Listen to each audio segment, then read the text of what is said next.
mummy's with the maggots now. Death has come to your little town, Sheriff. Well, hi there. Hello, and welcome to Would You Die, the show where... What are you waiting for, huh? What are you waiting for? I'm Austin Torres. And I'm Anneliese Petersmark. And Anneliese, what are we waiting for? We are waiting for...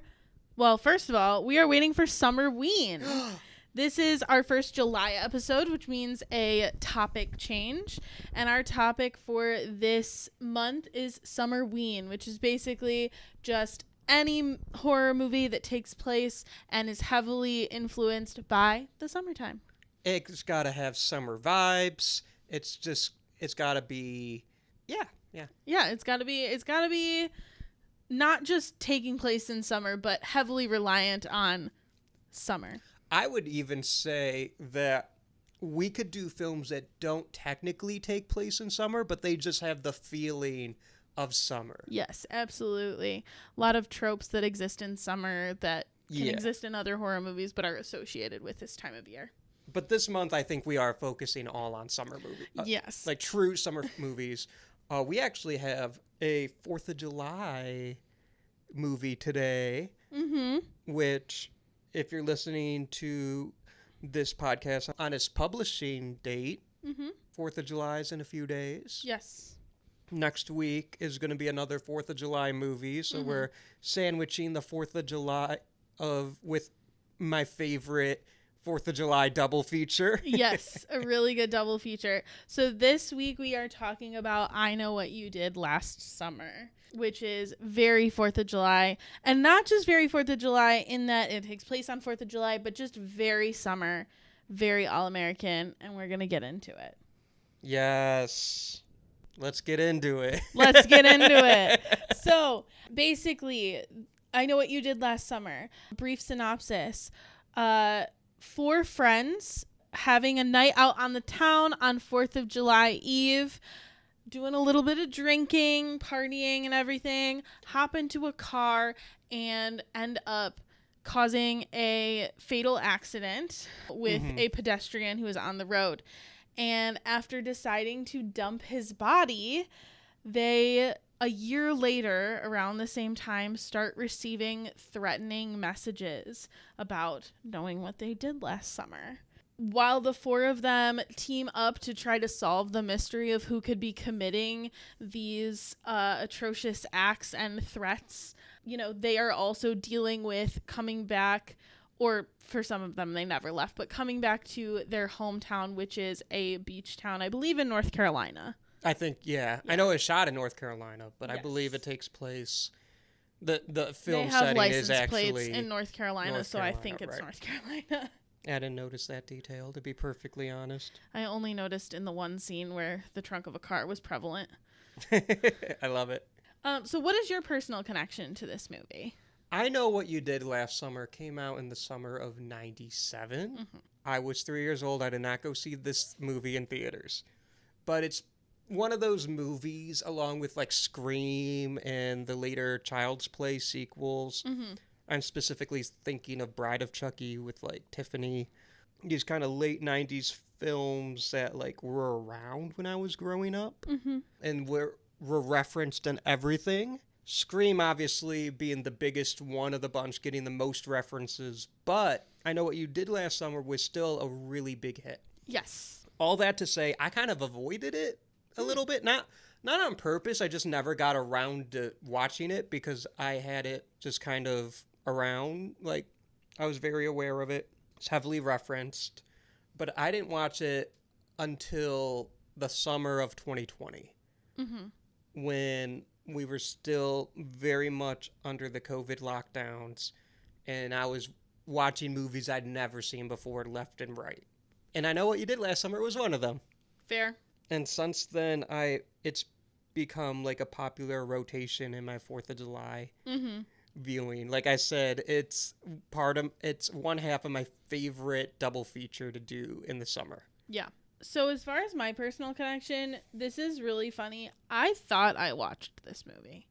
I thought I had seen it. I think because of what you were saying, where Yeah. like it's very culturally referenced and everything everywhere. And I just assumed because like I love Jennifer Love Hewitt, I love The Hell Ghost Whisperer, yeah. I loved Freddie Prinze Jr., and I especially love Sarah Michelle Gellar because my favorite TV show of all time is Buffy. And so I The would Vampire Slayer? her, yes. The very same. And so I thought that I had watched this movie, and then we sat down to watch it, and the more I was like getting ready to watch it, I was like, I don't think I know what this movie's about. I knew like it was about teens and they had caused a crime and or murder, and then somebody was coming after them because I Know What You Did Last Summer. Yeah. But I had not seen this movie before this morning. So once again, new for me. Did not think it was new for me though. So It's like crazy. it's around, you know. It's a very famous movie, Yeah. especially in context of horror. I don't think it's just like popular in the horror world. I just think it's a popular movie that like mainstream average Joe. Yeah. They're like, oh yeah, I know what you did last summer. Like it's referencing everything from like The Simpsons to Scary Movie being a big one. Are you guys fans of the show Whose Line Is It Anyways? Of course. Very much so. One of the jokes that just lives rent free in my mind, I think about it often, references the end of this movie. Okay. Which, if you guys listen to this show, you already know. Spoilers for Yeah. I Know What You Did Last Summer. You already know. Mm-hmm. They find the killer, the fisherman. What's his name? Ben Willis, I think. Ben Willis, yeah. They find out he's the killer, and it looks like he's about to kill Jennifer Love Hewitt, and he says, when you leave someone for dead, you better make sure they're really dead. And it's like this really cool moment. Colin Mockery of Whose Line Is It Anyways? Icon. They were doing the film noir game Mm-hmm. where like he'll come up and like talk to the audience as they're doing stuff. Yeah. And I forget exactly how he says it, but he goes to the audience. He goes, and that's how I learned when you stab someone in the heart, cut off their head, and wrap them up in a rug and throw them in a lake, you better make sure they're really dead. It's something like that. I'm paraphrasing, but it is so funny. And when I watched I Know What You Did Last Summer for the first time, I saw that quote, I'm just like, whose line is it anyway? That's very good. So in terms of like the history surrounding this movie and specifically some of the stuff in this movie, one of the things that I think we should mention is who wrote this movie. Like the screenplay or the book it's based off of? The screenplay specifically. Kevin Williamson. Yes. Who also wrote Scream. Fun fact, he wrote I Know What You Did Last Summer before Scream. He did. Yes, I did know that. Very much interesting that two back-to-back movies, very similar, at least in terms of vibes, in terms of like gang of teenagers getting together, doing some fucked up shit, you know, following. It's really interesting to me that, and yes, you make a good point that he wrote this one first, but Scream is, we've talked about this before, it's not a parody, but it is like very self-aware and Right. talks about all of the tropes that it falls into. Whereas I Know What You Did Last Summer, I mean, like, is kind of similar, but not as like in your face about it. It's very tropey. I think it's a much more conventional slasher. Yes, very much. It's funny because Kevin Williamson wrote this screenplay before he wrote Scream. But it wasn't until after Scream that this script sold, and it was produced after Scream. Yes. Which, that's how the business be sometimes. If you don't sell your script right away, you can just write one hell of a banger, and then the studios, what more do you got? We want it all. Yes. In terms of, speaking of writing, and you kind of already alluded to this, I Know What You Did Last Summer was a book first. Yeah. Written by Lois Duncan. And it's really interesting because she wrote a lot of young adult, like teen thrillers. And that's really interesting to me specifically, only because teen thrillers don't often exist to this scale. You have a lot of teen mysteries, like The Face on the Milk Carton and other, like the Goosebumps books are like teen horror, or not teen, they're more like young adult, like children's horror.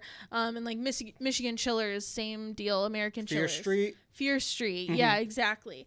But this book/movie is very dark. I mean, like, you're talking about 4 teens who cover up ostensibly a murder. And there's some mystery elements too. Oh yeah, like absolutely. Uncovering the mystery of who knows what they did last summer. Right, exactly.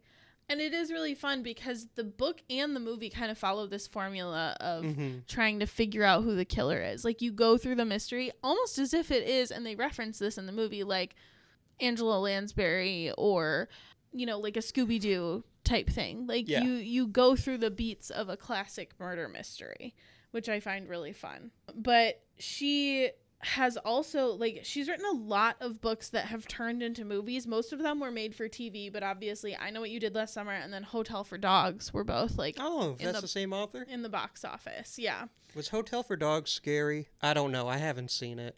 No, it wasn't. No. Emma Roberts is in that, right? Yes. What do you mean, no continental breakfast?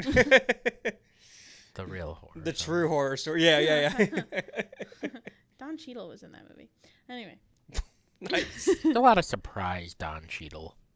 I feel like he just kind of shows up a lot. That's fair. One other historical context that I wanted to talk about was Mandor Hand Hook Car Door. Whoa.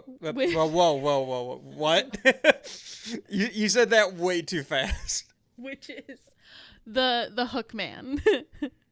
I don't know if you've never heard that meme. No. Okay, so this is a very famous meme. So the Hook Man is a very famous urban legend. Yes. Yeah. I know the Hook Man. And one time somebody put it on, I don't know if it was like Reddit or like 4chan or one of those websites that I'm too scared of to go on very often. Fair. But somebody retold it, and the person's first language was not English. Okay. So the reveal of the story, if you've never heard it, is basically these 2 teens, they're in a car, and like the reveal varies, which they talk about in this movie. Basically, like, there's this urban legend that like a guy who's an escaped convict or a fisherman or somebody has a hook for a hand and is like gonna come out and kill him. And then they find the hook attached to the car door because they hear the scratching, or he's in the car or whatever. Like the end varies, but there's always like a twist that like you're building up the suspense where you hear this scratching and you hear this knocking and like whatever. And then you find out he's been here the whole time because this person's first language was not English. Their reveal, the full sentence of their reveal was man door hand hook car door. And so now that has become kind of a meme. But that is wild to just say to me. Sorry, I thought you knew. I didn't know that. Anyway, did you know what I was talking about? I heard a lot of words connected to each other, and I looked at Austin with the same level of confusion that he expressed verbally. Okay, so anyway, fuck me, I guess. But man door hand hook car door. Yes, exactly. Hodor. No. So the Hook Man is referenced at the beginning of this movie and kind of follows them throughout the rest of the story. Right. They are talking about it when they are sitting around the campfire. They're all arguing about how the story actually goes, which is fun because like that's how urban legends are, right? Mm-hmm. Like everybody's heard the They're urban telling legend, it wrong. and yeah, if somebody else has heard it, they're like, no, this is how it goes, or this is the version that I know, or whatever. Right. And it's kind of like this big giant game of telephone that we've all participated in, where, you know, we hear the story and then we may not remember all the details, so we tell it, but we tell it differently, and it gets passed down through generations and stuff. But the Hook Man is kind of one of the more famous ones. And so some of the places where the Hook Man has been referenced or parodied, not specifically related to I Know What You Did Last Summer, but just in general, are Scary Stories to Tell in the Dark, which is a book series for kids. So they actually wrote down the urban legend in one of those book series. He Knows You're Alone is really strongly adapted from that. Candyman. Yeah, Candyman is kind of like an amalgamation of different urban legends. Because there's a little bit of Bloody Mary in the Candyman lore. Right. But yeah, the Hook Man, Candyman kills with the hook as well. Yes. You're going to have to remind me of this next one because I don't remember. Yeah, so let me look up like which episode it is. I had the episode title. It's bad because that's my favorite show of all time, and I'm totally blanking on how it referenced the Hook Man. So I can't find the episode title, but it's like when Britta and what's his face? We're talking about Community, by the way, guys. Yes, sorry. Definitely should have prefaced that by actually telling you what we were talking about. In the show Community, there is a scene where Britta and oh my god, what's his name? I don't know what episode you're talking about. Jeff. Oh, Joel McHale's character? Joel McHale are in the car, and they're in, like, the back seat of the car. Oh, it's the episode where they're all telling each other scary stories. Yes. And so he's in the back of the car, and he starts telling the scary, like, a hook thing where his hand should be, and then there is a hook, and then he gets out of the car, and he's like, I'm getting stabbed with his hook hand thing. And when somebody put this in r/community, thank you, they captioned this man door hand hook car door. So I'm not crazy. It's a thing. It's real. Anyway. I completely forgot about this moment. Yes. In Community. I totally know what you're referencing in SpongeBob, though. That's good because I don't. So I want to shout out, actually, my friend Justin, who texted me after listening to one of our episodes, our interview with a vampire episode, where he was like, hey, your mom was like, hey, you're not going to watch or read Interview with a Vampire because I've been too, like, it's too prevalent. And then was like, my mom did that with SpongeBob. And I didn't actually text him back. But I'm shouting you out on the podcast, so hopefully that makes it better. But that's my mom also did that. My parents also did that with SpongeBob. We didn't have cable at my mom's house, so it wasn't as big of a deal there. But even at my dad's house, he was like, that's really fucking annoying. We're not watching SpongeBob. So I know conceptually about the hash slinging slasher, but I don't slinging slasher. know what that means. So if you want to take it away from here. So there's an episode where Mr. Krabs forces SpongeBob and Squidward to work at night. And Nosferatu is also there, yes? Yeah, that's the same episode. Yeah, he forces them to work the overnight shift on a whim. Right. Because he's like, we're going to be open 24 hours, but I am not going to hire more than the 2 existing staff. And then like Mr. Krabs goes home because he's like, I have a life. Because he's just the guy who's like, I like money and I'm going home to my whale daughter, which doesn't make any sense. Whose name is Pearl. Shout out last week. Throwback, yes. She will not accept a life she doesn't deserve. True. And Pretty real. But anyways, so Hassling and Slasher, at some point, Squidward tells SpongeBob an urban legend of the Hassling and Slasher, which freaks SpongeBob out. And then Squidward has to be like, actually, it's a joke. But then all the signs that he listed off started happening. And they think the Hassling and Slasher is real. And at the end of the episode, the Hassling and Slasher shows up. And he looks like the fisherman, kind of like a cartoon version of the fisherman from I Know What You Did Last Summer. Like, I think this is I Know What You Did Last Summer reference. And he comes in and SpongeBob and Squidward are freaking out. And then this guy comes into the light and he's just like this dweeb who was like, he's like, hi, I'd like to apply for a job. And that's how he sounds. I'm not being mean. Oh. That's... You're not being mean to the fictional fish that doesn't actually really exist. Right. I'd much rather be mean to a real person. Anyway, no, I'm kidding. But it's like, oh, false alarm that it wasn't the Hassling and Slasher. It's just this dweeb who wants a job. And then they explain, like, some of the signs, like, oh, I tried calling earlier, but I got nervous and hung up. And stuff like that. Yeah. And Squidward goes, well, if it was you doing that, who was flickering the lights? And then that's when Nosferatu shows up out of nowhere. And they're like, Nosferatu. And then he has, like, this really weird Photoshop smile. And then the episode just ends. Sure. And that's how my generation was introduced to 1920s German silent cinema.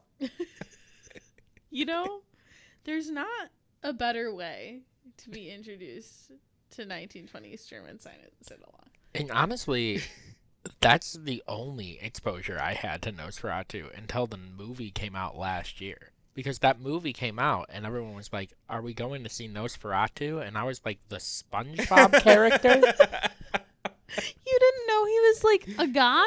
I assumed, but I didn't know. Okay. From SpongeBob? I'm glad they gave him his own spin-off. Crazy. They're really scraping the bottom of the barrel with that IP The now. whole movie is just him flicking the lights on and off. Anyway, so the other thing that references Mandor Handheld Car Door is Supernatural. Supernatural, episode 1, season 1, episode 7, not episode 1, season 7. It's called Hookman, and it is exactly what you think. It is Sam and Dean investigating the Hookman. Hell yeah. And they do a lot of the first couple seasons are very much just like urban legends and folklore, like battle episodes addressing those. It gets more convoluted later, but that is kind of what we start with. There is more Supernatural that's coming later in this episode, but we'll get to it when we get to it. I would like to talk to you about our monthly theme now. Summer. We are recording this in the middle of a giant heat wave. The heat is absolutely oppressive, so this is the perfect time to be watching Summerween movies. I do kind of, the way that I've set up this month is basically us talking about the specific elements that make this a summer horror movie, and then I figure we'll get to all the other good juicy stuff that we want to get to as we go. Hell yeah. So firstly, we have the title. The title references summer. It does. I can confirm. Yep. I Know What You Did Last Summer. The bulk of the movie takes place when our main character, Julie, comes back from her summer semester after her first year of college. Right. So late June, early July, she is coming home to her beach town for the first time since the incident. And then at like the moment she gets home, she gets a letter. Her mom gives it to her. And it doesn't have a return address. She opens it up. It's addressed to her. And all it says on a cardstock piece of paper is, I know what you did last summer. And immediately she knows what it is referencing. She goes to track down her 3 compatriots. Her partners in crime. Yes. And this is kind of the first time. I mean, we do get a little of this in the beginning with the murder, but this is kind of the first time that we get a glimpse into the setting, which is this quaint little beach town. As she is going to track down first Helen, It's a fishing town, too. Yeah, she passes through the docks, which all have these boats that are loading and unloading fishing equipment and everything.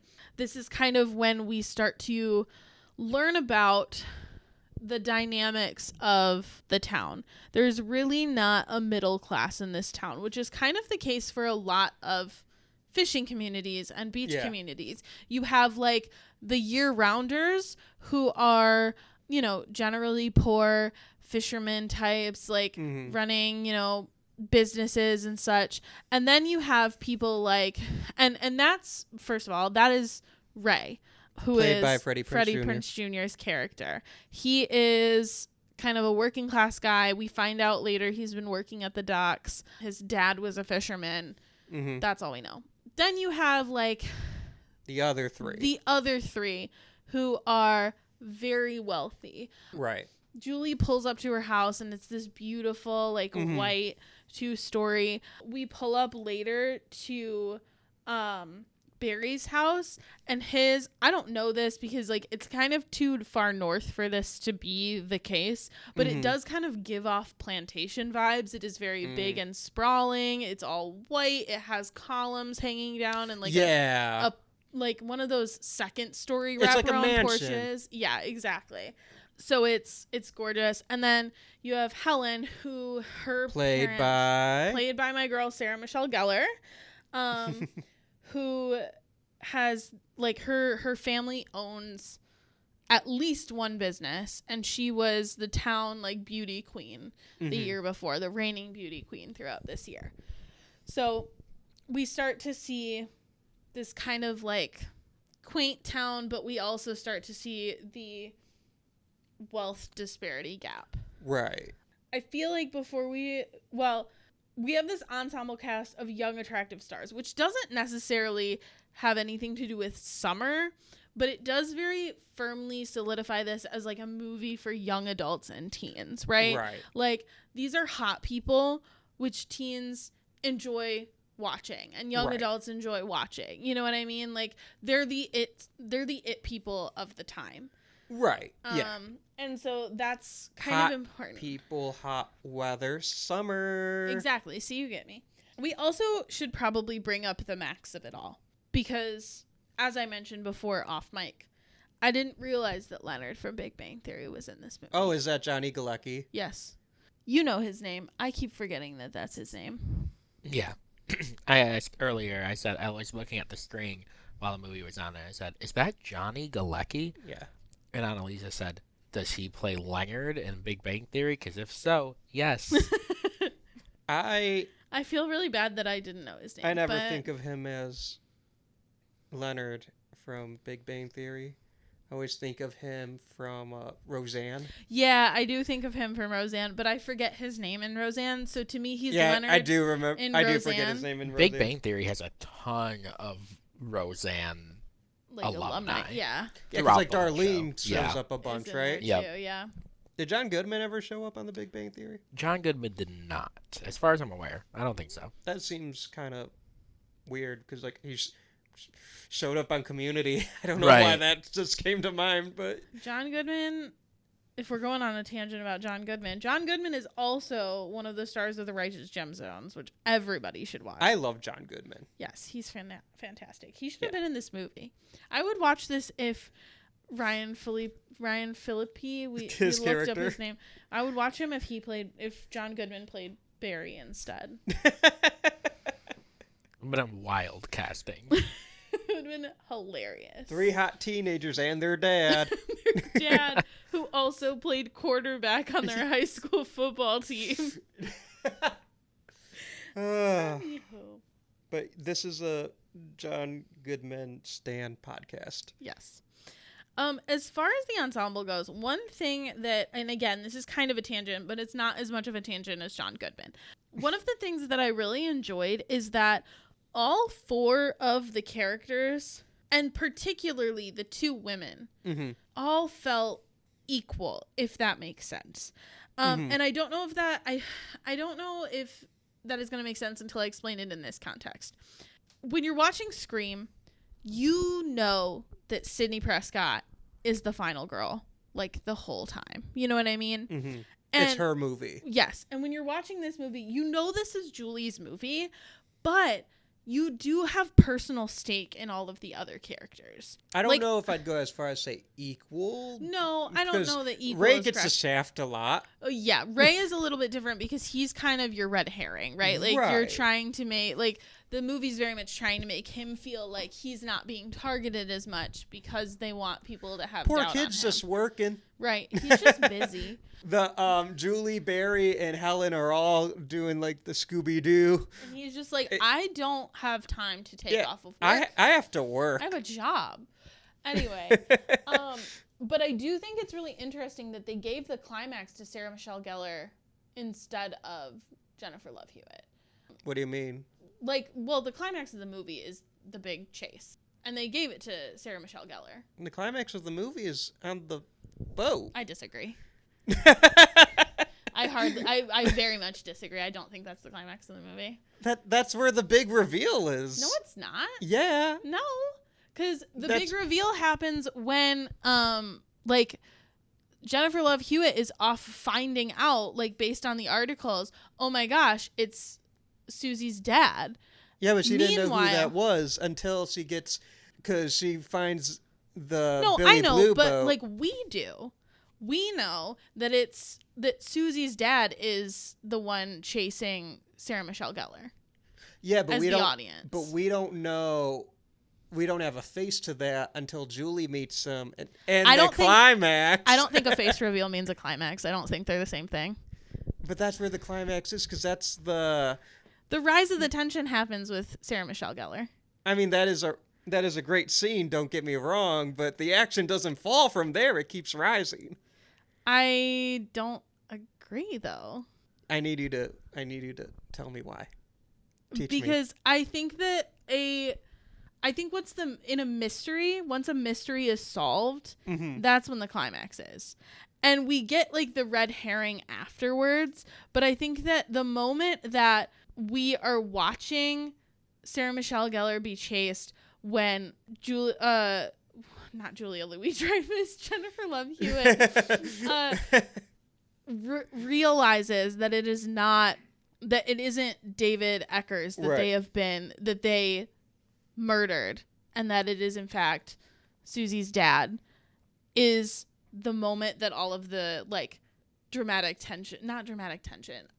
like mystery is starting to unravel.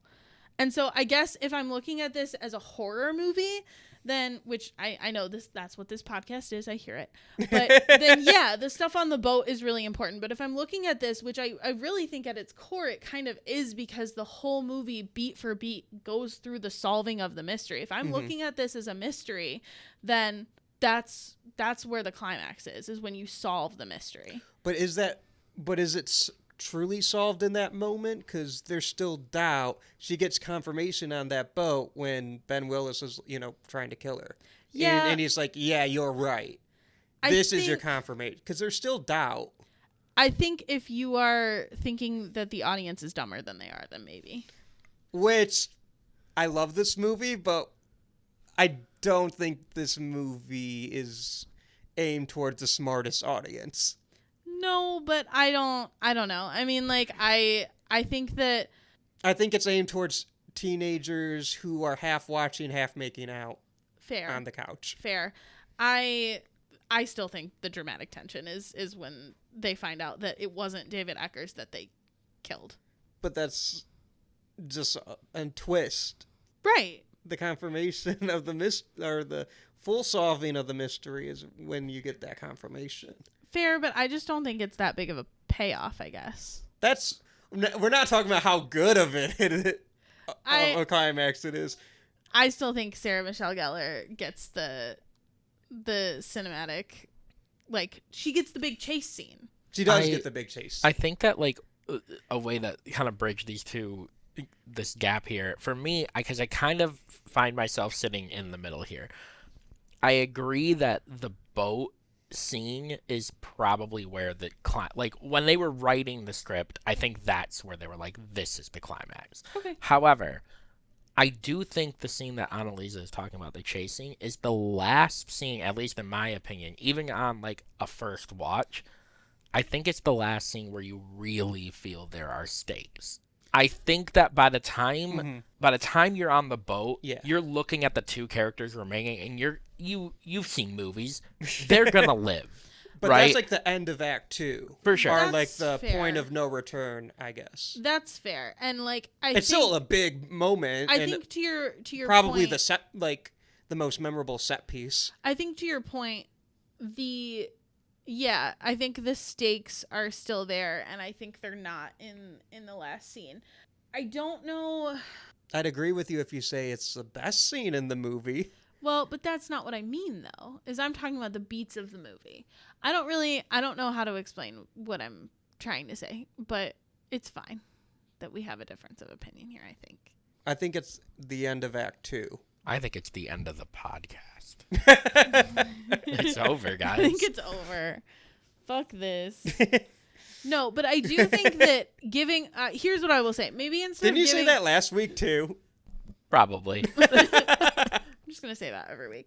I think here's what I will say. Maybe I won't say giving the climax to Sarah Michelle Gellar, but I will say giving the big chase scene. Yeah. Because sure, yeah, the boat is obviously terrifying and everything, but But that's more of an chasing- action scene too, Right. because Ray is trying to fight him off. right, the chase scene through the town and in the store and everything with the big jump scare of the movie. Giving Right. that to Sarah Michelle Gellar instead of Jennifer Love Hewitt, even though it is her movie, quote unquote, I think was a really effective tool in making you feel like all of the characters are three-dimensional. If not the same equal footing, I think three-dimensional and worth being you're rooting for Helen to get out of that scene. Right. You're not just okay, this is, I feel in Scream, what's her name? Tatum? Yeah, Rose McGowan's character, Yeah. Tatum. Mhm. I love Tatum. She's probably my favorite character. She's not exactly a three-dimensional character who has a lot of fear and worry about this. Sarah Michelle Gellar's visceral need to survive throughout the entire movie and help Julie solve things and not, make her feel crazy makes you want to root for her to stay alive. She's just not just another character in the ensemble. She's somebody you're rooting for. Right. So that's kind of where I'll leave that. I think that was an interesting choice and I liked it. No, it my is point. for sure, because I think it's the best scene in the movie. Mm-hmm. And I wonder if it has to do with Sarah Michelle Gellar. I could be wrong. I was 3 years old when this movie came out. I was 2 months. So. I think she was the biggest star of this cast I think probably. at that time. Yeah. Maybe Jennifer Love Hewitt got a little bigger afterwards, like when Ghost Whisperer came out. Or To be maybe fair, because of this movie. Jennifer Love Hewitt was in Party of Five before this, though. But was she main on Party of Five? No, she was just kind of the main attractive girl that everybody wanted to be. Because Sarah Michelle Gellar is Buffy. But not at this point. Oh, Buffy hasn't come out yet? Buffy comes out in the fall. Oh, I don't know. But I do know this I is get your Freddie point. Prinze Jr.'s first big movie. Yeah. Mm-hmm. I do know this launched his This career. really launched the three of them, honestly. Yeah. Regardless. We might be getting a little ahead of ourselves, but I think we should just talk about it now. Okay. It launched Yeah. these three Yeah. careers, and 2 of them got married. That's To each other. to each other. Crazy. Because So- Jennifer Love Hewitt also got married, but to, I don't know who. Well, her she was with husband is. Will Friedle for a while, and then she got I don't know who married that is. to. That's he's Eric from Boy Meets World. I never watched he's that show. Eric from Boy Meets World. I don't know if you have your mic It's on or on. not. Oh, okay. I never watched it. Is he the boy that met the world? No, he's the boy that met the world's brother. He may have never met the world. That character. Anyway. He was the dumb comedic relief. But he was hot, so that's good for Jennifer Love Hewitt. Who also is Yes. just one of When- the most beautiful people. Well, and ever. she has a cameo in the show Boy Meets World, in an episode that is very much a Scream parody, Oh, that's. Oh, cool. you're right. and she plays the Scream Queen Why in the didn't you episode. Remind me. I totally forgot about that. Yeah, that was something I should have put in the show notes. Well, but we're talking about it now. Jeremy doesn't talk to me. So I love that somebody watched this movie. Some producer somewhere was like, "Man, that fisherman really would have gotten away with it too, if it just weren't for those meddling kids." And then he was like, "You know what? Let's just get them." yeah, that's true. He did get 2 out of the 3 of them. So yeah, to your point, this show really helped this movie helped jumpstart the careers of at least 3 out of the 4 main cast. Can you imagine if the producers of Scooby-Doo live action got all 3 of them? Like it was Jennifer Love Hewitt as As Velma Velma. instead of Linda Cardellini. I think Linda does such a good job. I know. With it, I though. love her. I love Linda Cardellini. But I Same. also love Jennifer Love Hewitt. Yeah, I loved her in Ghost Whisperers.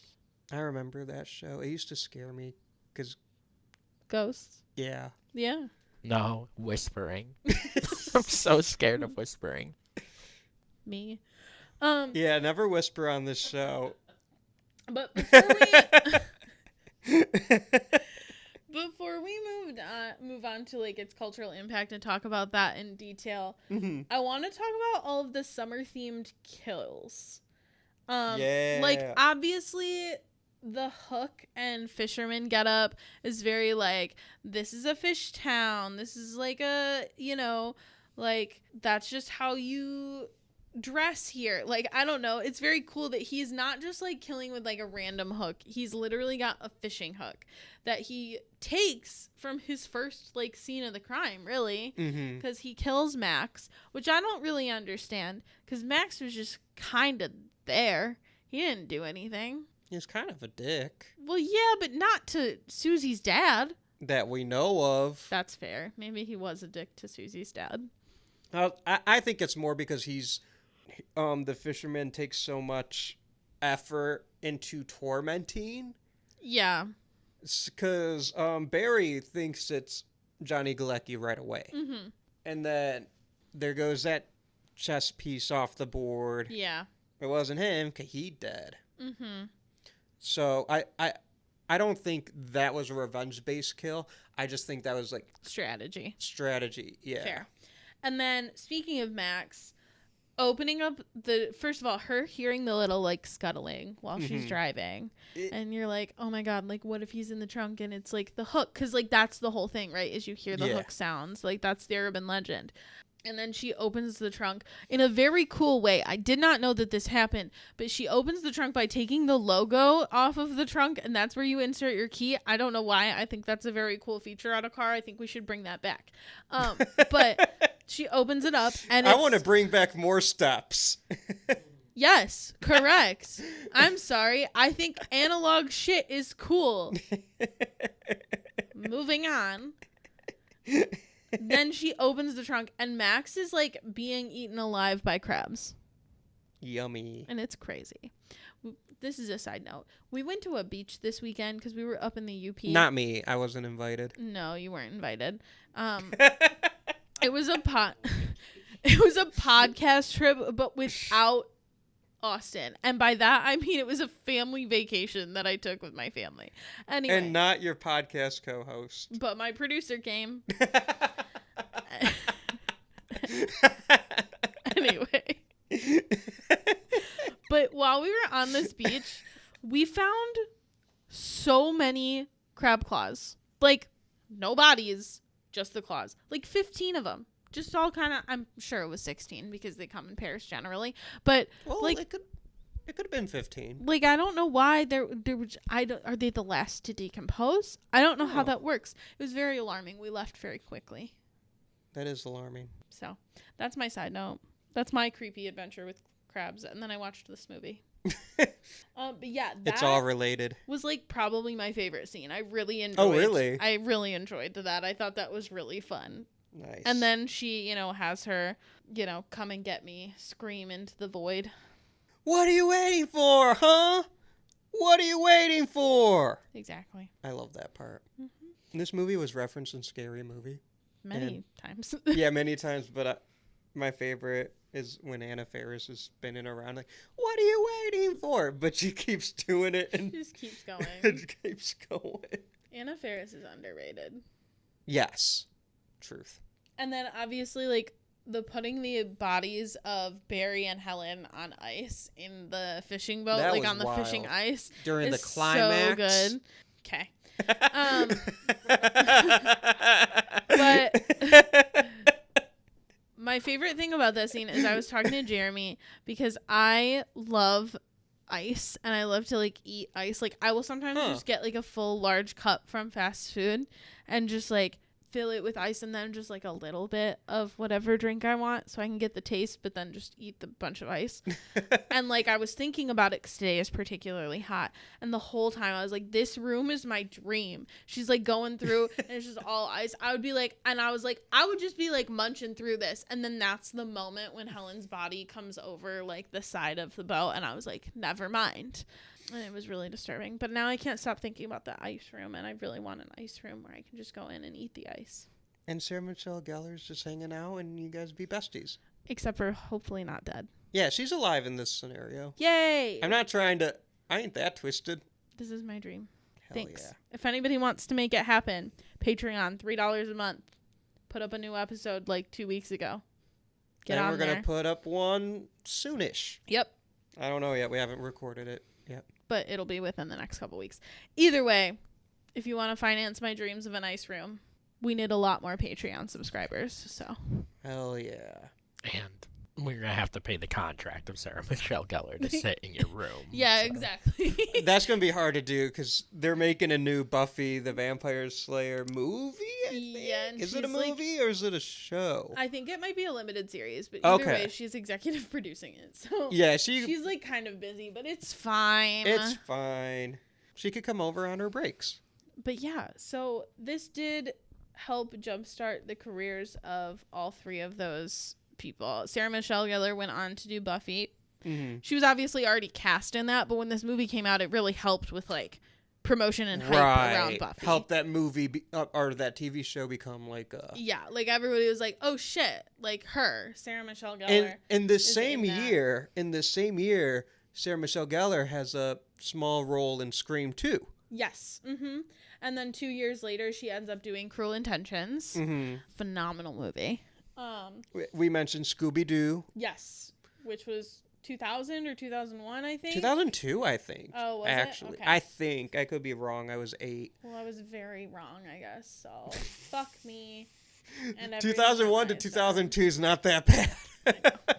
But that also had Freddie Prinze Jr., who he also was in like She's All That. Mm-hmm. What else? Hackers Yeah. with Matthew Lillard also in that. Yes. And then I keep wanting to say Julia Louis-Dreyfus. It's because her not- name's Julie in the movie. It's Julia, but then it's 3 names, and I'm getting Right. confused. But Jennifer Love Hewitt. Jennifer Love Hewitt was obviously like in Party of 5. Mm-hmm. She was in like the sequel, obviously, but then she was in like a couple of like rom-com movies, which were obviously very big in the 2000s. That's not like being in a rom-com movie now where it's just like, oh, your career's dead, unless you're Pedro Pascal. I was about to say, And then Chris for- Evans, should we be worried? you know, she was in Ghost Whisperer for 5 years. And that was a big... That was huge. Mm-hmm. She was in Garfield, right? Maybe. I didn't The see Bill that Murray movie. one? I didn't see that movie, so I couldn't tell you. Actually, I think I did see that movie, but I don't remember. It was a long time ago. I know she was in... Jeremy mentioned she was in, like... Well, she was in The Client List, which was pretty good, but she was in, like, a full season of Criminal Minds. She did 911 for a really long time. She was in Garfield 2004. Okay. She was in a movie called Zootopia, which I don't know anything about. What? But is sticking out to me on her IMDb page. That is a romantic comedy about a man who pretends to be Jewish To get with Jennifer Love Hewitt? to get with Jennifer Love Hewitt, Known Jewish person? known Jew. I I don't didn't- think she's a Jew. I didn't know Jennifer Love Hewitt was Jewish. Listen, you gotta shoot your shot, and if that's your shot, you gotta shoot it. Sure. Yeah, I guess. How do you know about this movie? Is it because you're Jewish? I was about to say. When you're Jewish and a movie called Zootopia comes out, you know about It's it. on your radar. It's on your That's radar. fair. One thing that I really liked about this movie, and again, this is not, I don't know where it fits in, so I'm just going to say it. I think this movie does suspense really well. Oh, yeah. Even though it's pretty stereotypical and you kind of like know the beats and what's going to happen, the suspense and the tension that they build is really fun, and it's a good time. I agree. I think we talked at length about the Sarah Michelle Gellar chase through the town, through the makeup store, underwear store.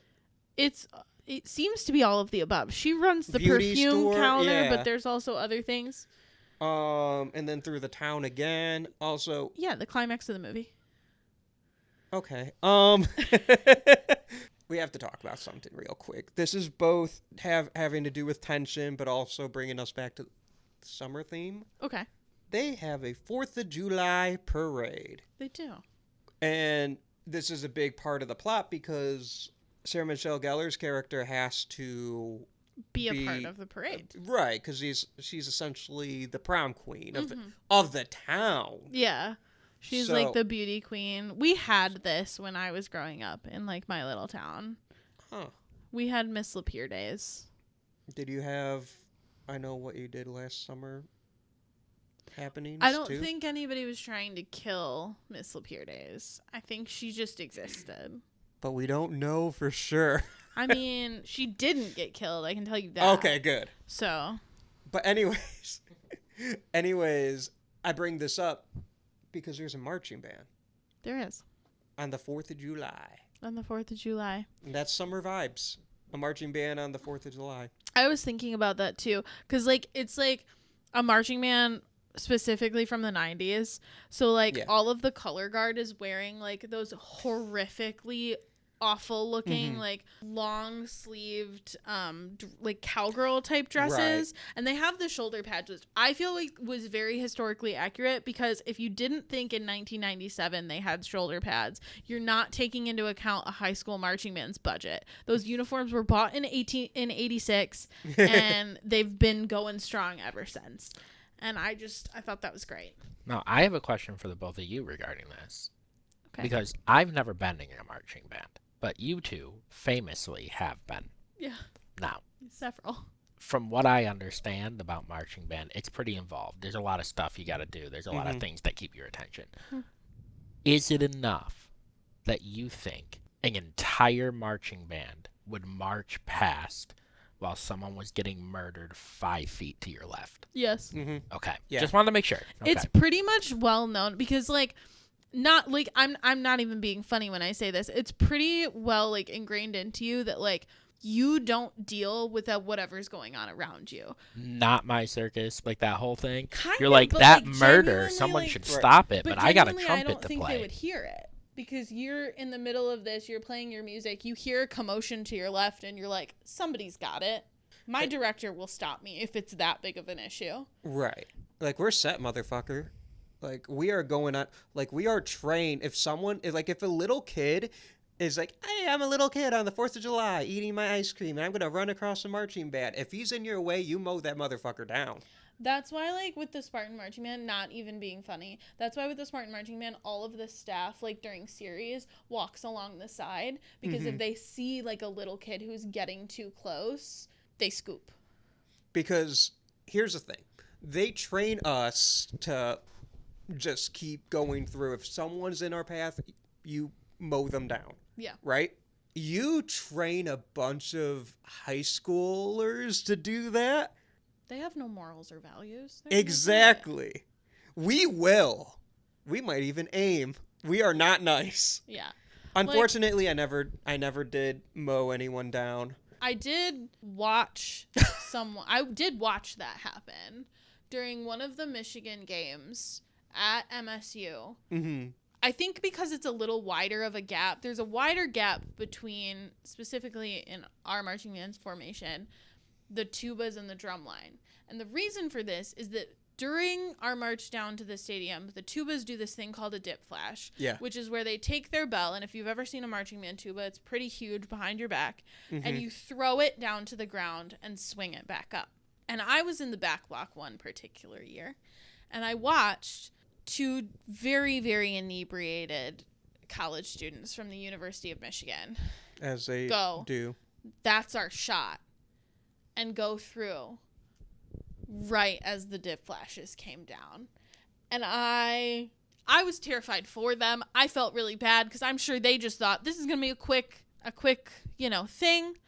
It wasn't. They both lost their lives no, I'm just kidding. They were fine. But I'm sure it was scary. I'm sure it was not a fun experience. There's a really famous, I don't know if it's really famous, but I've seen it a bunch, video during an Ohio State game. And one of the camera people, the camera guy is, you know how the Ohio State guy like dots the eye? Yeah. He does a tuba dip flash, essentially. This camera guy is trying to get a good shot. And this is someone better than me because the tuba player, he says, watch out. And then he does his dip flash and just wrecks the camera. I wouldn't have said, watch out. I would have been like, you're in my way. I wouldn't have said nothing. I would have just, I would have looked this motherfucker dead in the eye and be like, now you done fucked up and you know it. But no, he says, watch out, and then does it. And Yeah. But it's like, that's what you're trained to do in marching band. Yeah. Well, and I genuinely, to your question, to wrap it back around, like, I think if something were happening, if I were in the middle of a parade block where I kind of have horse blinders on and I'm looking straight forward and playing my music and all of that such, and also trying not to die of heat exhaustion because I'm in a wool uniform. Right. I have a lot to be thinking about. And I hear screams coming from this way. Again, I don't even know that I register what's happening. I'm just kind of like... Yeah, the odds of the band kids hearing that... It's the 4th of July. Somebody's screaming, what's fork found in kitchen? You know, like, I don't... And band kids always take this shit way too seriously. Yeah, so that's the other thing. They were not stopping. No. Everyone else, what are you doing? Yeah. But marching band innocent. Except they're not, because what the fuck were those horn angles? It was bad. It's not a good horn angle. You know how there's like little things in movies that just piss you off and they're unique to you? It's marching band that does it for me. And me. Like, yeah. When later, when like the band was dispersing and there was that like trumpet player playing horribly, I know that's accurate. Yeah. But it still pisses me off. It pissed me off, but then I thought about it and I was like, that's lore accurate because the drums are also doing stupid fucking shit in the background. Because it's after the parade. Yeah, because they're just like going back to put their instruments away before. I can acknowledge it was lore accurate, but it pisses me off in real life. Yeah, it pisses me off when I hear it in my life too. So, but yeah, I do love the juxtaposition of Helen getting killed and her screams of anguish, and then like just 20 feet away, bum bum ba da da da da. I don't know if they're playing this Stars and Stripes Forever, but I think that was a song that came to mind. Another Susan March, but I can't remember which Washington Post, maybe. Yeah, I think it was Washington Post. I Either keep way, wanting to say Waving Flag, but that is not a Susan March. That is a different song. Hashtag memories. Anyway, we're playing Rubber Band Man. Boom, boom, boom, boom, boom, boom, boom. I don't think they could get the rights to that. No, they probably could. This movie had a pretty decent budget. I think like 17 mil. It had $1 billion. Oh shit! Probably not. No. Okay. Are you ready for our superlatives? Yes. So who would you save, Austin? Who would I save? I would save the horn angles from that atrocious marching band. No, I'm kidding. Real? I think we have the same answer for this, so I'll let you say it. I would save Helen. Justice for Helen. I think it's fucking bullshit that in the last scene of the movie, Julie's talking to Ray, and she's like, how's New York? And I'm like, oh, so fucking Ray gets to go to New York, but Helen didn't make it? No. Oh, for context to the listeners. Thank you. Her big thing is to be an actress. Yeah, she's like, I'm going to New York to be an actress, and then she goes and it doesn't really work out, and she's back within a year. And I'm just like, she had a bright future ahead of her, and she could have gotten it done, but here we are. Now she's dead. That's messed up. Yeah. I agree. I would save Sarah Michelle Gellar as well, but I just want to do a little honorable mention to the old guy that Barry just fucking tackles. I thought you were going to say to Barry, the other main character in the movie. No, the old man that Barry linebacker tackles. Yeah, he was thinking scared. He's a fisherman, and then his poor little face. He's like, oh, it made me sad, and he didn't even say I'm sorry. No, he was just like, where is he? And he's like, who the fuck are you talking about? This old man who's going to work. He's like 78, and he's a single mom who works too hard. Who loves her kids and never stops. But no, I'm like, Barry didn't apologize. I ain't saving him. Yeah, no. He's also kind of a dick. All right, what was your favorite scare? My favorite scare, I just love the whole Sarah Michelle Gellar chase. Mm-hmm. When he comes out of like the mannequin thing is cool. Mm-hmm. But a little earlier, when you see the fisherman for the first time, there's these really cool shots of the hook, and it's like, this movie's very Hitchcock inspired. Yeah. Especially from the direction, and I think that's cool. I think that is very fun. But no, I just love that whole chase. And I'll mention this a bit later, too. But I'll just mention it right now because it's my favorite part of the chase, is when she runs from the cop car. Because she made a scene and, yeah, the fisherman, like, kills the cop. Mm-hmm. And then she gets out and she's running, like, across, like, a park or something. Yeah. And there's this really cool shot of the fisherman just walking as she's running, and he comes into frame. And John Debney, the composer, we'll talk more about him later, and he's like, hey, trombones, you're the star of this picture now. And the trombones are like, hell fucking yeah. Brrr! And they're brrr! And it's so fucking cool. It is very cool. That's my favorite scare. The It's trombones. good. Yeah, and then fucking Elsa wouldn't just fucking move. I don't know. I understand she doesn't like her sister, but if my sister was like pounding on the door being like, please let me in now, like I need to get in, I would be hustling a little bit. Rich white women. Okay, fair. Understood. So. How about you? What's your favorite scare? I already kind of mentioned it, but like opening the trunk and having Max be in there with the crabs is so good. It is good, but it's funny in my mind thinking like opening the trunk. Johnny Galecki. Leonard. Sorry, that just mental scenario made me laugh. That's but so it is a good scare. And it leads to like the most iconic moment of the movie. Yes. Mm-hmm. Very much so. Because that was like a scene I knew about even before watching the movie. It is a well referenced. I'm sure I'm missing references. Oh yeah, there's tons. But yeah, Who is your Tony Todd Award for movie MVP? I've been thinking about this all day because there's a bunch of different ones I can give it to. And you know me, I love to give it to character actors in honor of Tony Todd. But for me, who makes this film is Jennifer Love Hewitt. Real. I love her. She's phenomenal. She's great in this. She kind of does that thing. It's like she's strong, but she's vulnerable, you know? And she very has to intelligent too. She has to find her strength Yeah. a bit. She's not like mousy in the beginning, but she's a little bit of a pushover. Yeah. She fights against, leaving someone for dead and dumping them in a lake, but Ultimately does it anyway. Yeah. But she has the strength to come out on top at the end. And I think she does a really underrated element of her performance too is the last scene. Right. Because we get to see what she would look like as somebody who she's the kind of girl who when you meet her at the beginning of the movie, forgetting all of the events of the movie, you're like, that's a girl who's going to come out of her shell when she gets to college. You know what I mean? Like she's very intelligent and she's almost too smart for the other people in her friend group. Not saying that they're not smart people, but she just has these thoughts that the other ones are not thinking that deeply yet. Right. And she's going to get to college and meet people of her caliber and be able to be like bright and bubbly and everything. And then that's kind of ruined by the fact that she is traumatized. Right. And guilt-ridden. Exactly. And so then by the end of the movie, obviously still went through a lot of trauma, but knows that she did not kill anybody and was not party to that. And so she is able to be this like bright, bubbly girl who gets invited to frat parties and is really excited to see her boyfriend and has this voluminous hair, which she didn't have at the beginning of the movie. It's like a whole thing. This weight is lifted from her. Yeah. And she's able to be herself.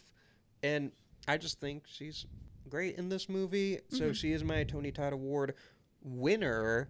I just want to shout out real quick because we haven't mentioned her at all this episode and she needs to be mentioned. Anne Heche is really good in this movie too, and she's in a bunch. I don't know if I would call her a character actress, but she's been in a lot of stuff too. I'm thinking, I don't know why, but I'm thinking of the Vince Vaughn Psycho. Yeah.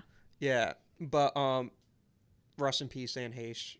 Also, which I think she passed away last year, 2024.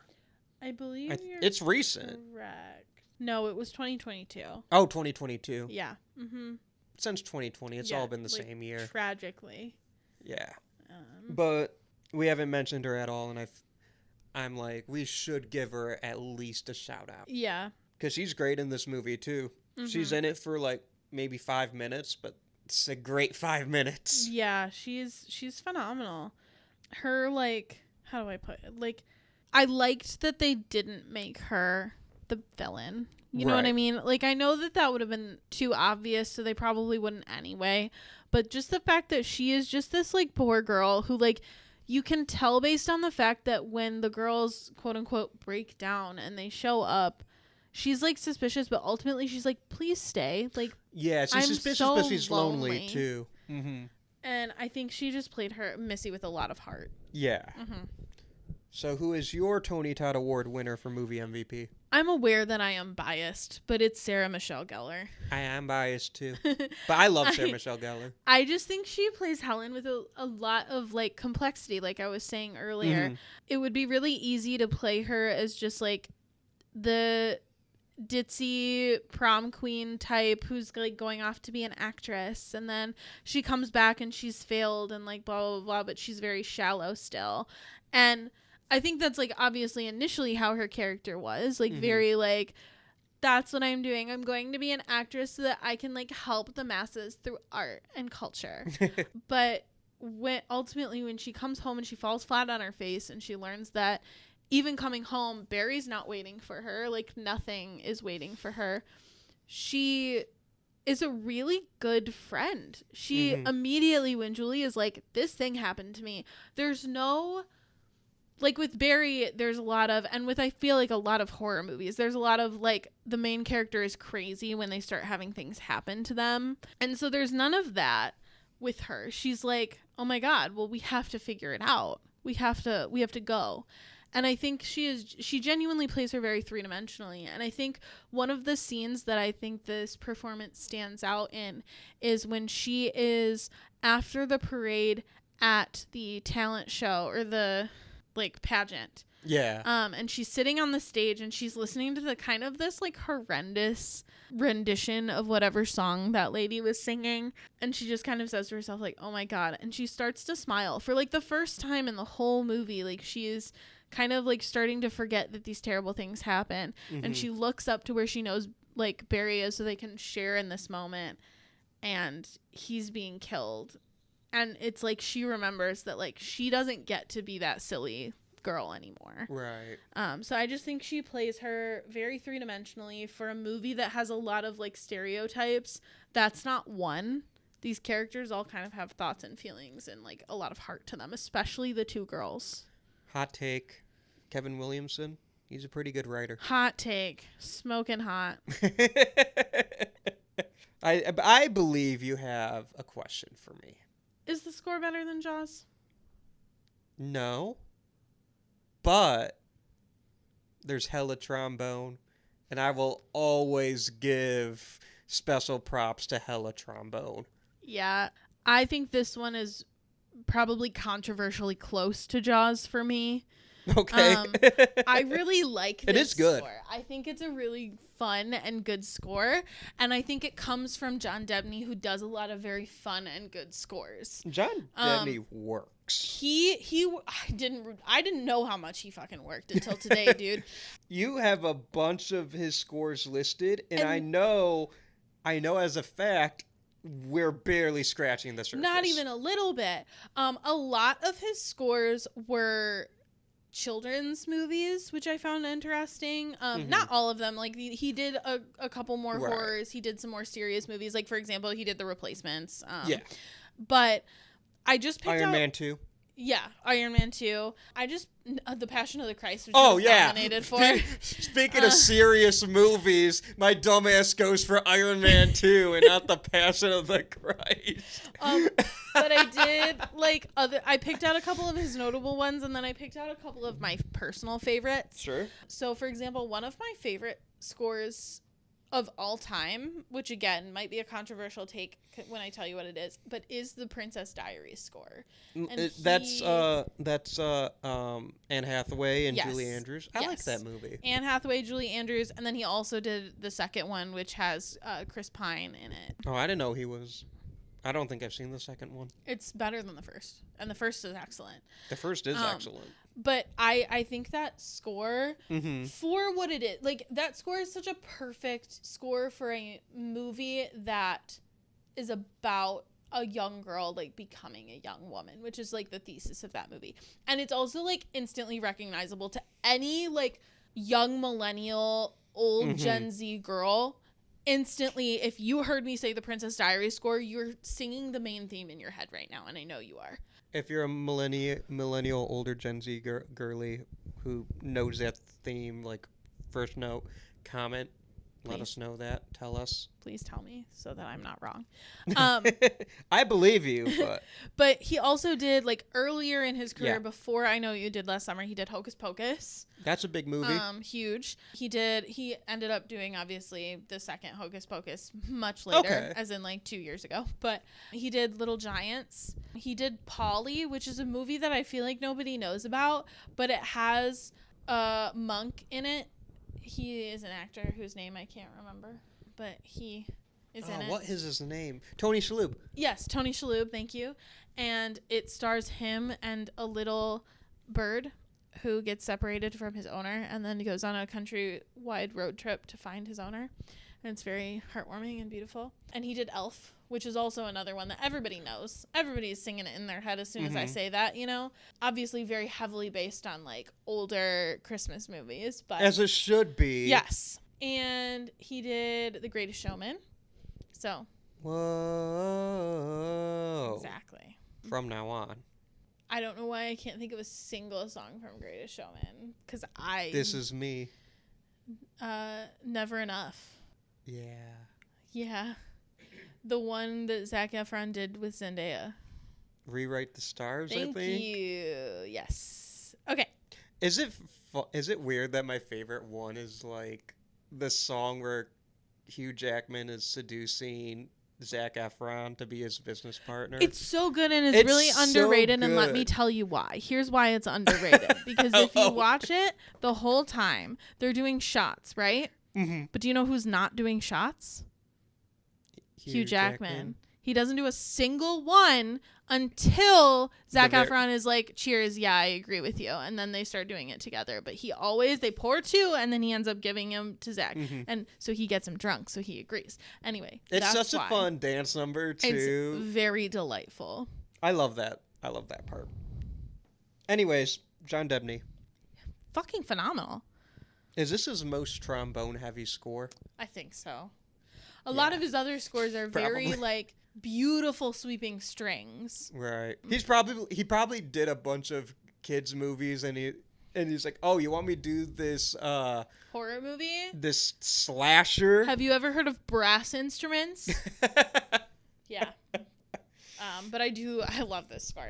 It is really good. It's good. I wanted to listen to it, but I couldn't find it on Spotify. It's not on Spotify? I could only find the soundtrack, and the soundtrack's like alt, like 90s. I was gonna alt say metal. the soundtrack also fucks, but The soundtrack's good, but it's not what you're looking for. it was the wrong kind of metal. Yeah. I wanted brass. I get it.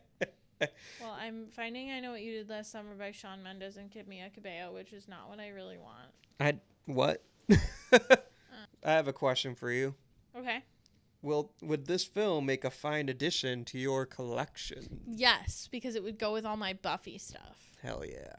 And Scooby-Doo? And Scooby-Doo, which I don't have, but I would like to own.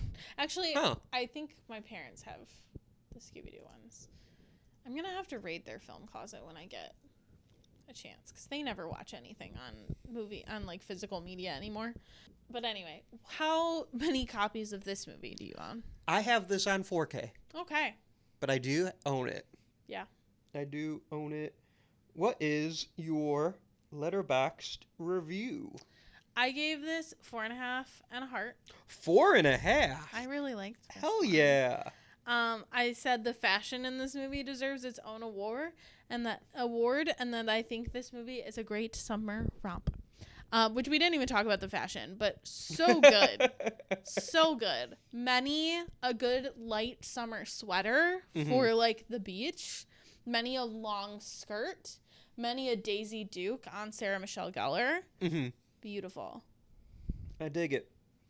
I gave this 3.5 stars and a heart. I think that's pretty good. You hate this movie. I I'm kidding. What? No. I'm literally kidding. When we were scheduling this and we decided the theme would be Summerween, I was like, I know what you did last summer. Yeah. We are doing that. I was There so were gung- 2 movies in this month that you were like, this has to happen, and this was one of them. in this particular order, too. Yes. I was very gung because I'll get into it later. I love the scene where the fisherman chases Sarah Michelle Gellar because the trombones decided all of a sudden that this was their motion picture now. Pairs perfectly with Jaws as the best 4th of July double feature. Which, hint, hint, Hint, hint. hint, hint, Bottom. next week, hint, hint. Bottom. I mean, I post the videos. Everyone knows what's coming. I just like doing hints. No, I know. The hints are more fun. Okay. Supernatural? Oh, I don't know. I know.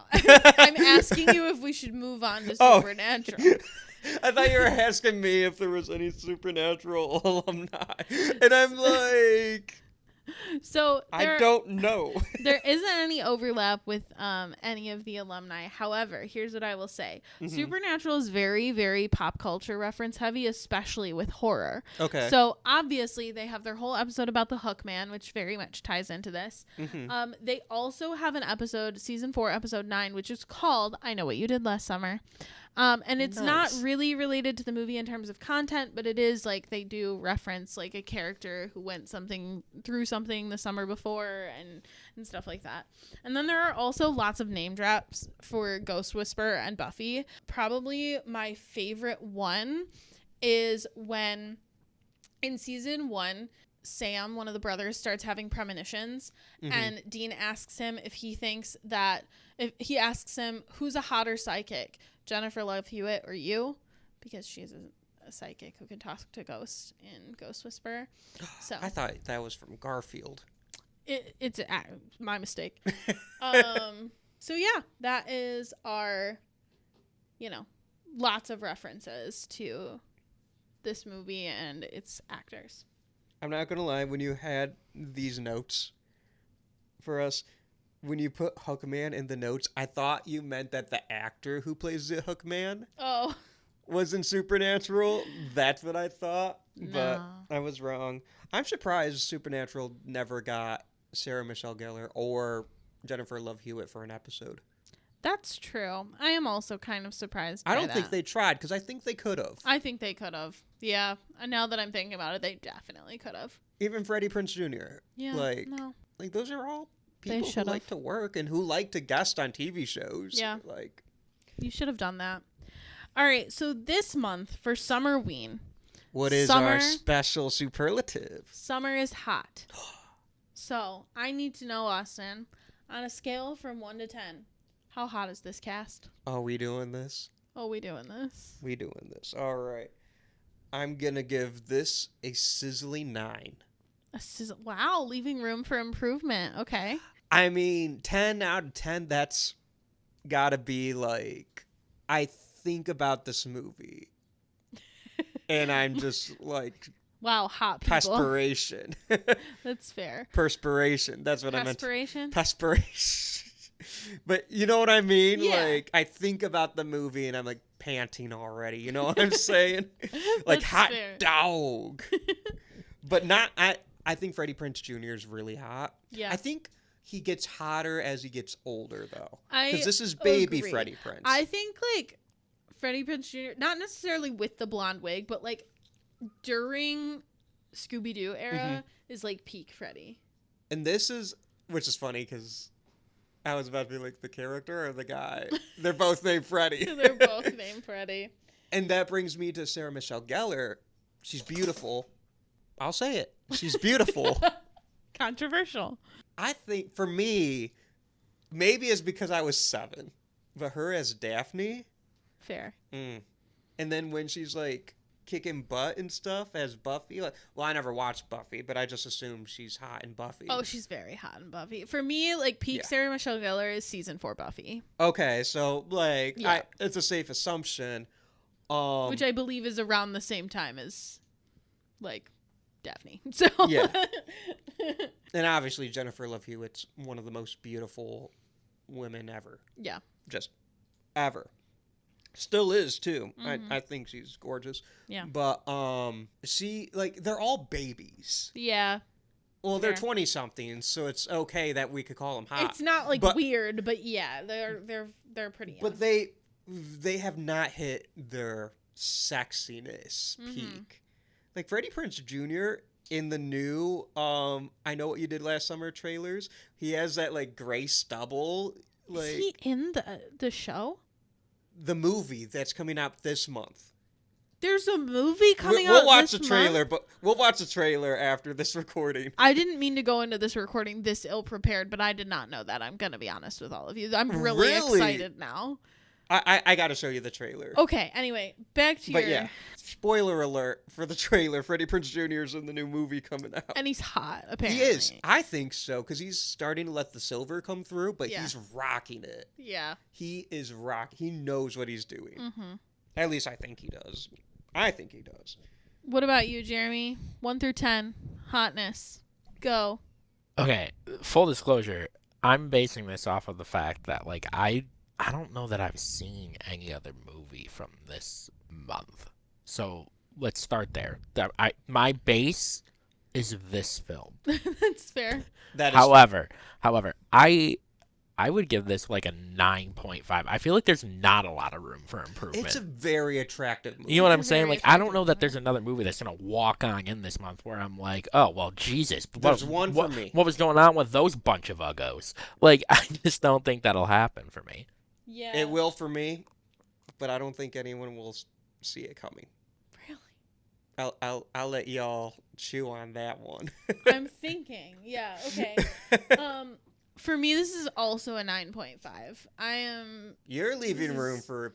Is it because I'm like? It's well, because- they get hotter. It's because they get hotter. You're right. I Also, was Ryan gonna Phillippe's pretty hot in Oh, this yeah. movie, and we didn't mention him at all. No. Johnny Galecki is like coming into He his own delivers in this one. he delivers my favorite line from the entire movie, which is at the very beginning. Well, not the very, very beginning, but like when they get the letter that says, I know what you did last summer, and they go to him to be like, hey, there's a stuff a happening. And he goes, we did a lot of stuff last summer. Hilarious. That is a really good line. That's fucking awesome. Yeah. Yeah, Ryan Phillippe is really hot. But you're right. None of them have reached their peak hotness yet. And so I have to give it a 9.5. That's so 9.5, 9.59. Yeah. If this was the Olympics, they'd have a very good shot at the gold medal. You're correct. Yeah. It might win the gold medal. We'll see. I'm going to At the keep end of the track month. of this so that we can Yes. do some adding and then, yeah.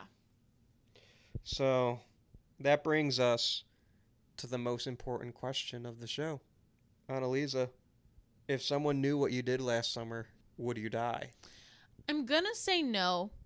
And I want to say this because as a 28-year-old woman, I would just simply not cover up murder.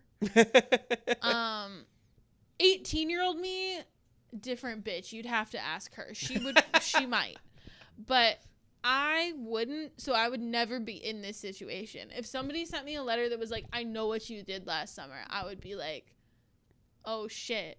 They know I stole rocks from the beach that you weren't supposed to take rocks at on Lake Huron. So You just said that on the fucking internet. I hope they come and get me and my rocks. What about you, Austin? Would you die? I'm going to be perfectly honest. I have not thought about this, the title of our show, the titular question, until this very moment. I don't think I would. Why? Because when I leave someone for dead, you could bet your fucking ass I make sure they're dead.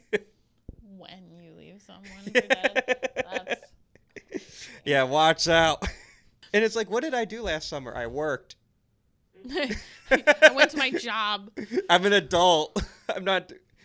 In like high school, Austin in the summer was playing Halo 3 and doing drum corps. Like Yeah, you were not murdering people. I like to look at this title from a different perspective because he tells them, he's like, I know what you did last summer, but they don't even really know what they did last summer. So maybe true. he's just trying to give them clarification. Like, I think you should come see me. I know what you did last summer. You don't. So that's our episode. That's our episode. All right, Austin, where can they find you on the social medias? You can find me and what I did last summer at Austin M. Torres on Instagram and the others. How about you? You can find me and what I'm doing this summer on Instagram and Letterboxd and Storygraph at Whimsawillow. You can find the show's social media at Would You Die Show and all the social medias, but Instagram I'd say is the that's the big prime. one. Mm-hmm. All right, our production is done by Jeremy Lippitt. The music that you hear at the beginning and end of every episode is done by Josie Palmer. Our beautiful graphics are done by Alec Gibson at Crosshook Creative. Again, you can see those at Would You Die Show on Instagram. Austin, you got a hint for next week? We have the second film to celebrate the 4th of July, where supposedly a large predator injured some bathers. Real. I'm Austin Torres. I'm Anneliese Petersmark. Try not to die.